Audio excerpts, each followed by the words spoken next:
ಮೈಸೂರಿನ ಪ್ರತಿಷ್ಠಿತ ಉದ್ಯಮಿ ಪಿ.ಬಿ.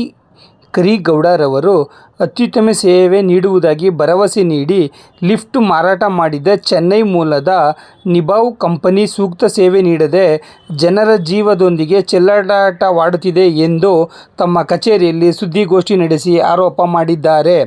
ನಿಭಾವ್ ಕಂಪನಿ ಅತ್ಯುತ್ತಮ ಸೇವೆ ನೀಡುವ ಕಂಪನಿಯಾಗಿದ್ದು, ಮೈಸೂರು ಸೇರಿದಂತೆ ಇನ್ನಿತರ ನಗರಗಳಲ್ಲಿ ದೊಡ್ಡ ಮಾಲ್ಗಳಲ್ಲಿ ಲಿಫ್ಟ್ ಅಳವಡಿಸಿ ಸೇವೆ ನೀಡುತ್ತಿರುವುದಾಗಿ ನಂಬಿದ್ದರು ಎಂದು ಅವರ ಹೇಳಿಕೆಯಲ್ಲಿ ತಿಳಿಸಿದ್ದಾರೆ.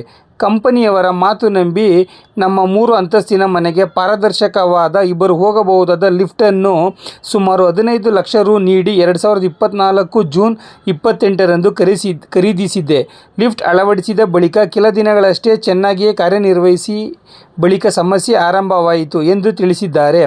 ಪದೇ ಪದೇ ಕೆಟ್ಟು ನಿಲ್ಲುತ್ತಿದ್ದ ಲಿಫ್ಟ್ನಿಂದ ಮನೆಯಲ್ಲಿ ಎಲ್ಲರೂ ತೊಂದರೆ ಅನುಭವಿಸಬೇಕಾಯಿತು. ಈ ಕುರಿತು ಮೈಸೂರಿನಲ್ಲಿ ಲಿಫ್ಟ್ ಸೇಲ್ಸ್ ಮಾಡಿದವರನ್ನು ಸಂಪರ್ಕಿಸಿದರೆ, ನಮ್ಮದು ಕೇವಲ ಮಾರಾಟ ಮಾಡುವ ಕೆಲಸ ಅಷ್ಟೇ, ಸರ್ವಿಸ್ ಬೇಕಾದರೆ ನೀವು ಚೆನ್ನೈ ಗ್ರಾಹಕರ ಸೇವಾ ಕೇಂದ್ರಕ್ಕೆ ದೂರು ನೀಡಿ ಎಂದು ಉಡಾಫೆ ಉತ್ತರ ನೀಡುತ್ತಿದ್ದಾರೆ ಎಂದು ಅಸಮಾಧಾನ ವ್ಯಕ್ತಪಡಿಸಿದ್ದಾರೆ.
ನಾನು ಪಿ.ಬಿ. ಕರೀಗೌಡ ಅಂತ ಒಬ್ಬ ಉದ್ಯಮಿ ಮಾತಾಡ್ತಾ ಇರೋದು. ವಿಜಯನಗರ ಮೊದಲನೇ ಅಂತ ಮೈಸೂರಿಂದ ಮಾತಾಡ್ತಾ ಇರೋದು.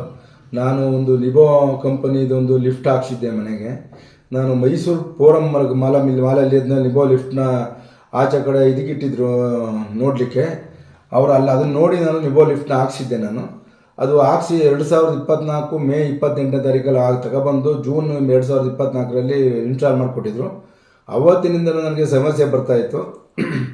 ನಾನು 2024 9ನೇ ತಿಂಗಳಲ್ಲಿ ನಾನು ಅವರಿಗೆ ನನಗೆ ಸರ್ವಿಸ್ ಕೊಡ್ತಾ ಇಲ್ಲ ನೀವಂತೂ ಲೀಗಲ್ ನೋಟಿಸ್ ಕೊಟ್ಟಿದ್ದೆ. ಕಾರಣ ಲೀಗಲ್ ನೋಟಿಸ್ ಕೊಡಬೇಕಾದ್ರೆ ನಾನು ಕಂಪ್ಲೇಂಟ್ ಮಾಡಿದ 10 ದಿನ 15 ದಿನ ಬಿಟ್ಕೊಬರ್ತಿದ್ರು. ಇದು ಚೆನ್ನೈ ಮೂಲವ ಕಂಪನಿ ಇದು. ಅವ್ರೇನಾಗಿತ್ತು, ಚೆನ್ನೈನಲ್ಲೇ ಹೆಡ್ ಆಫೀಸ್ ಮಾಡಿಕೊಂಡು ಯಾರೂ ಸರ್ವಿಸಿಗೆ ಬರ್ತಿರ್ಲಿಲ್ಲ. ಸೇಲ್ಸ್ ಅವ್ರನ್ನ ಅಪ್ರೋಚ್ ಮಾಡಿದ್ರೆ ಸೇಲ್ಸ್ ಅವರು ನಮ್ಮದು ಸೇಲ್ಸ್ ಮುಗೀತು, ನೀವೇನಾದರೂ ಸರ್ವಿಸ್ ಟೀಮ್ ಅಪ್ರೋಚ್ ಮಾಡಬೇಕು, ಅವ್ರ ನಂಬರ್ಗೆ ಫೋನ್ ಮಾಡಿ ನಮಗೆ ಫೋನ್ ಮಾಡಬೇಡಿ ಅಂತ ನನ್ನ ಫೋನ್ನೇ ತೆಗೆದೆ ಹೋದರು. ಆಮೇಲೆ ನಾನು ಲೀಗಲ್ ನೋಟಿಸ್ ಕೊಟ್ಟಿದ್ದೆ. ಲೀಗಲ್ ನೋಟಿಸ್ ಕೊಟ್ಟಾಗ ಅವರು ನನಗೊಂದು ಉತ್ತರ ಕಳಿಸಿದ್ರು ಲಾಯರ್ಗೆ. ಏನಂತ, ನಾವು ಇನ್ಮೇಲೆ ಆ ಥರ ಮಾಡಲ್ಲ, ಇನ್ ಟೈಮಲ್ಲಿ ಸರ್ವಿಸ್ ಕೊಡ್ತೀವಿ, ನೀವು ಮುಂದುವರಿಬೇಡಿ, ನಾನು ಕನ್ಸ್ಯೂಮರ್ ಕೋರ್ಟ್ಗೆ ಹೋಗ್ತೀನಿ ನಿಮ್ಮ ಮೇಲೆ ಅಂತ ನೋಟಿಸ್ ಕೊಟ್ಟಿದ್ದೆ ನಾನು. ಅದಕ್ಕೆ ಅವರು ಆ ಥರ ಹೇಳಿದ್ರಲ್ಲ, ಹಿಂದೆ ನಾನು ಒಂದು ಇದು ಮಾಡಬೇಕನ್ನಂತ ಸುಮ್ಮನೆ ವೆಯ್ಟ್ ಮಾಡ್ತಾಯಿದ್ದೆ. ಈಗ ಮತ್ತೆ ಏನಾಯ್ತು, ಇನ್ನೂ 1 ವರ್ಷ, ಈಗ ಮೊನ್ನೆ ಜೂನ್ ತಿಂಗಳಿಗೆ 1 ವರ್ಷ ಆಗಿದೆ. ಈಗೇನಾಗಿದೆ, ಈಗ ಒಂದು 3 ತಿಂಗಳಿಂಬಾಗ ನನ್ನ ಮಗ ಒಬ್ಬ ಹೋಗಿ ಲಿಫ್ಟಲ್ಲಿ ಸಿಗಾಕೊಂಡ್ಬಿಟ್ಟಿದ್ದ. ನಮಗೆ ಈ ಲಿಫ್ಟ್ ಕೊಡ್ಬೇಕಾದ್ರೆ ಏನಂತ ಹೇಳಿದ್ರು, ಏನಾದ್ರು ಕರೆಂಟ್ ಹೋದರೆ, ಏನಾದ್ರು ಪ್ರಾಬ್ಲಮ್ ಆದರೆ ಒಳಗಡೆ ಹೋಗ್ಬೇಕಾದ್ರೆ ಬಂದು ಯಾವ್ದು ಹತ್ತಿರದಲ್ಲಿ ಯಾವ ಫ್ಲೋರ್ ಇರ್ತದೆ ಆ ಫ್ಲೋರಲ್ಲಿ ಓಪನ್ ಆಗುತ್ತೆ ಅಂತ ಹೇಳಿದರು. ಓಪನ್ ಆಗಲಿಲ್ಲ. ಅವತ್ತು ನನ್ನ ಮಗ ಸಿಗಾಕೊಂಡಾಗ ನಮ್ಮ ಮನೆಯವ್ರ ವೈಫು ಮನೇಲಿದ್ದಾಗ ಅವರು ಕಂಪ್ನಿಯವ್ರಿಗೆ ವಿಡಿಯೋ ಕಾಲ್ ಮಾಡಿದಾಗ ಕಂಪ್ನಿಯವರು ಹೊರಗಡೆಯಿಂದ ಒಂದು ಕೀ ಇದೆ, ಅದನ್ನು ಓಪನ್ ಮಾಡಿ ಬರ್ತಾರೆ ಆಚೆ ಅಂತ ಹೇಳ್ಬಿಟ್ಟು ಹೇಳಿದ್ರು. ಆ ಥರ ಓಪನ್ ಮಾಡಿದಾಗ ನನ್ನ ಮಗ ಬಂದಿದ್ದ. ಇದೆಲ್ಲ ಆದಮೇಲೆ ಮತ್ತೆ ಒಂದು ಸರ್ವಿಸ್ ಮಾಡಿ ಏನಿಲ್ಲ ಮತ್ತೆ ಮುಂದೆ ಈ ಥರ ಆಗಲ್ಲ ಅಂತ ಹೋಗಿದ್ರು. ಈಗ ಮತ್ತೆ ಏನಾಯಿತು, ಈ ಮೊನ್ನೆ 13ನೇ ತಾರೀಕು ಜೂನು 2025 ಶನಿವಾರ, ಮೊನ್ನೆ ಹೋದ ಶನಿವಾರ ನನ್ನ ವೈಫು ಸಂಜೆ 5:15ನಲ್ಲಿ ಒಳಗಡೆ ಹೋಗಿದ್ದಾರೆ. ಮನೇಲಿ ಯಾರೂ ಇಲ್ಲ. ಅವ್ರೇನು ಮಾಡಿದ್ದಾರೆ, ಟವರ್ ಬೋಲ್ಟ್ ಮುಂದೆಗಡೆ ಫ್ರಂಟ್ ಡೋರಲ್ಲಿ ಟವರ್ ಬೋಲ್ಟ್ ಹಾಕ್ಬಿಟ್ಟು ಒಳಗಡೆ ಹೊರಟೋಗಿದ್ದಾರೆ. ಹೋಗಿ ಒಂದು ಫ್ಲೋರಲ್ಲಿ ಪವರ್ ಹೋದ ತಕ್ಷಣವೇ ಅವರು ಸ್ಟ್ರಕ್ ಆಗ್ಬಿಟ್ಟು ಆಚೆ ಕಡೆ ಬರೋಕ್ಕಾಗ್ದೆ ನನಗೆ ಕೈನಲ್ಲಿ ಒಂದು ಮೊಬೈಲ್ ಇಟ್ಕೊಂಡು ಹೋಗಿದ್ರು. ಮೊಬೈಲಿಂದ ನನಗೆ ಫೋನ್ ಮಾಡಿದ್ರು. ನಾನು ಒಂದು 25-30 ಕಿಲೋಮೀಟ್ರ್ ದೂರದಲ್ಲಿ ಆಚೆ ಕಡೆ ಕೆಲಸದ ಮೇಲೆ ಹೋಗಿದ್ದೆ. ಹಾಗಾಗಿ ಏನಾಯಿತು, ಅವ್ರು ಫೋನ್ ಮಾಡಿದಾಗ ನಾನು ಹಿಂಗೆ ಸಿಗಾಕೊಬಿಟ್ಟಿದ್ದೀನಿ, ಏನು ಮಾಡೋದು ಅಂದಾಗ ನನಗೆ ಗಾಬರಿ ಆಗಿ ನಾನು ನಮ್ಮ ಇಲ್ಲಿ ಮೈಸೂರಲ್ಲಿ ನನ್ನ ಕಸಿನ್ಸ್ಗೆ ಫೋನ್ ಮಾಡಿ ಹೇಳಿದಾಗ ಅವ್ರು ಬಂದರು, ಮನೆ ಹತ್ರ ಬಂದರು. ಆಮೇಲೆ ಅವತ್ತೇ ಕಂಪನಿಯವನು ಸರ್ವಿಸ್ ಮಾಡೋಕ್ಕೆ 3:30 ಬಂದು ಸರ್ವಿಸ್ ಮಾಡಿ ಹೋಗಿದ್ದ. ಹೋಗಿ ಏನಾಗಿಲ್ಲ, ಇಮೇಲೆ ಏನೂ ಆಗೋಲ್ಲ, ನೀವು ಮಾಡಿ ಅಂತ ಹೇಳ್ಬಿಟ್ಟು ಹೋಗಿದ್ದ. ನಾವು ಇನ್ನೇನು ನಡೀತದಲ್ಲ ಅಂತ ನಮ್ಮ ಮನೆಯವ್ರು ಹೋಗ್ಬಿಟ್ಟಿದ್ದಾರೆ. ಅವ್ನ ಕಂಪ್ನಿಯವನಿಗೆ ಮತ್ತೆ ಅಪ್ರೋಚ್ ಮಾಡಿದೆ, ಸರ್ ನಾನು ಮೈಸೂರಿನಲ್ಲಿ ಇದ್ದೀನಿ, ಬರ್ತೀನಿ ಬನ್ನಿ ಅಂತ ಬಂದಾಗ ಏನಾಯಿತು, ಸರ್ ಅದನ್ನು ಒಳಗಡೆ ಹೋಗಿ ನಾವು ಆಚೆ ಕಡೆಯಿಂದ ತೆಗಿಬೇಕು, ಲಿಫ್ಟ್ ಒಳಗಡೆಯಿಂದ ಓಪನ್ ಮಾಡಲಿಕ್ಕೆ ಆಗಲ್ಲ ಅಂತ ಹೇಳ್ದೆ. ಅದಕ್ಕೆ ನಾವು ಆಮೇಲೆ ಫ್ರಂಟಲ್ಲಿ ಡೋರ್ ಪಕ್ಕ ಒಂದು ವಿಂಡೋ ಇತ್ತು, ವಿಂಡೋದಲ್ಲಿ ಗ್ಲಾಸ್ ಹೊಡೆದು ಕೈನ ಹಾಕಿ ಒಳಗಡೆಗೆ ಅದು ಟವರ್ ಬೋಲ್ಟ್ ತೆಗೆದು ಒಳಗಡೆ ಹೋಗಿ ಅವ್ರು ಆಚೆ ಕಡೆ ತೆಗೆದು ಅಷ್ಟೊತ್ತಿಗೆ ಅವ್ರು ಆಗಲೇ ತುಂಬ ಒಂದು 30-40 ಮಿನಿಟ್ಸ್ ಆಗ್ಬಿಟ್ಟಿತ್ತು. ಸಿಕ್ಕಾಬಟ್ಟೆ ಅನ್ಕಾನ್ಷಿಯಸ್ ಲೆವೆಲ್ ಹೊಡೋಗ್ಬಿಟ್ಟಿದ್ದು. ಇದು ನನ್ನ ವೈಯಕ್ತಿಕವಾದ ಪ್ರಶ್ನೆ ಏನಪ್ಪ ಅಂದರೆ, ಈಗ ಇವ್ರ ಲಿಫ್ಟು ನಾನು ಇದು ಬಿಲ್ಲು 15 ಲಕ್ಷ ರೂಪಾಯಿ ಬಿಲ್ ಕೊಟ್ಟು ತಗೊಂಡಿದ್ದೀನಿ. ಇದು ಇನ್ಕ್ಲೂಡಿಂಗ್ GST ಬಿಲ್ಲು. ಇದು ಅವ್ರ ಕಂಪ್ನಿ ಬ್ರೋಚರು. ಇದು ನೋಡಿ ನಾನು ಕೋರಮ್ ಮಾಲಲ್ಲಿ ಇತ್ತಲ್ಲ ಅಂತ ಹೇಳ್ಬಿಟ್ಟು ತಗೋಬಿಟ್ಟೆ. ಈಗ ನಾಳೆ ದಿನ ಪ್ರಾಣ ಹಾನಿ ಆಗಿದ್ರೆ ಏನು ಮಾಡ್ತಿದ್ದು? ಈಗ ಈ ಲಿಫ್ಟು 1 ಸರಿ 2 ಸರಿ ಆದರೆ ನಾನು ಈ ಥರ ಮಾಧ್ಯಮದ ಮುಖಾಂತರ ಬರ್ತಾ ಇರಲಿಲ್ಲ. ನಾನೊಬ್ಬ ಉದ್ಯಮಿಯಾಗಿ ಇನ್ನೊಬ್ಬ ಉದ್ಯಮಿ ಬಗ್ಗೆ ಮಾತಾಡ್ಬೇಕಾದ್ರೆ ಯೋಚನೆ ಮಾಡಿ ಸರ್ವಿಸು ಕೊಡ್ತಾ ಇಲ್ಲ, ನೀವು ಯಾರು ತೆಗಿಬಾರ್ದು. ಇದಕ್ಕೆ ನನಗೆ ಅವ್ರು ಬಂದು ಇವತ್ತುವರೆಗೂ ನನಗೆ ಏನಾಗಿದೆ ಇಷ್ಟೆಲ್ಲ ಆದರೂ ಒಬ್ಬರು ಬಂದು ನಾನು ಕಾಂಟ್ಯಾಕ್ಟ್ ಮಾಡಿ ಸರ್ವಿಸ್ ಕೊಡೋದೇ ಆಗಲಿ, ಮುಂದೆ ಮಾಡಿಕೊಡ್ತೀವಿ ಅಂತಲೇ ಆಗಲಿ ಏನೂ ಮಾಡ್ತಾಯಿಲ್ಲ ಅಂತ ಮಾಡ್ತಾಯಿಲ್ಲ. ಇವರು ಯಾಕೋ ಸರಿಯಾಗಿ ಕಂಡು ಬರ್ತಾಯಿಲ್ಲ, ಇವರು ನನಗೆ ಮಾಡಿಕೊಡ್ತಾರೆ ಅಂತ. ನಾನು ಮುಂದೆ ಕನ್ಸ್ಯೂಮರ್ ಕೋರ್ಟ್ಗೆ ಹೋಗೋದು ಎಲ್ಲ ಇದ್ದೇ ಇರುತ್ತೆ. ಅದು ಕೋರ್ಟು ಹೋಗ್ತೀನಿ. ಅದು ಎರಡನೇ ವಿಚಾರ, ಇವರು ಪ್ರಾಣಹಾನಿ ಆಗಿದ್ರೆ ನಾನು ಏನು ಮಾಡ್ತಿದ್ದೆ, ಇದು ಇಂಪಾರ್ಟೆಂಟು. ಸರ್, ಈ ಕಂಪ್ನಿಯವರು ನೀವೇ ಡೆಮೋ ಬಂದು ಏನಾರು ಕೊಟ್ಟು ತೋರಿಸಿದ್ರೆ ನಿಮ್ಗೆ ಏನಾರು? ನನಗೆ ಡೆಮೋ ಎಲ್ಲನೂ ಇದರಲ್ಲೇ ಇಲ್ಲಿ ಅದು ಕೋರಮ್ ಮಾಲಲ್ಲೇ ತೋರಿಸಿದ್ರು. ಅಲ್ಲಿ ಇವತ್ತಿಗೂ ಕೋರಮ್ ಮಾಲಲ್ಲಿ ಡೆಮೋ ಪಾಡಿಸಿದೆ, ಅದನ್ನು ನೋಡಿ ನಾನು ತೊಗೊಂಡಿದ್ದು. ಹಾಗಾಗಿ ಇವ್ರ ಕಂಪ್ನಿ ಬಗ್ಗೆ ನನಗೆ ತುಂಬ ಇದನ್ನು ಫೇಕ್ ಇರ್ಬೋದು, ಫ್ರಾಡ್ ಕಂಪ್ನಿ ಇರ್ಬೋದಾ, ಇವರು ಸರ್ವಿಸು ಕೊಡ್ತಾಯಿಲ್ಲ.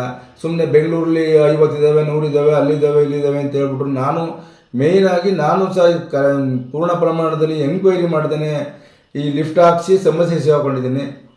ಇದನ್ನು ಏನಾದರೂ ಮಾಡಿ ಮಾಧ್ಯಮದ ಮುಖಾಂತರ ನನ್ನ ಥರ ಬೇರೆಯವರು ಸಹ ಅನ್ಯಾಯಕ್ಕೆ ಒಳಗಾಗದೆ ಹೋಗಲಿ ಅಂತ ನಿಮ್ಮ ಮುಖಾಂತರ ಮನವಿ ಮಾಡಿ. ಕಂಪ್ನಿಯವ್ರು ಬಂದು ತಮ್ಮನ್ನ ಭೇಟಿ ಮಾಡಿದ್ರಾ? ಕಂಪ್ನಿಯವರು ಇವತ್ತುವರೆಗೂ ಯಾರೂ ಬಂದು ಭೇಟಿ ಮಾಡಿಲ್ಲ ನನ್ನ.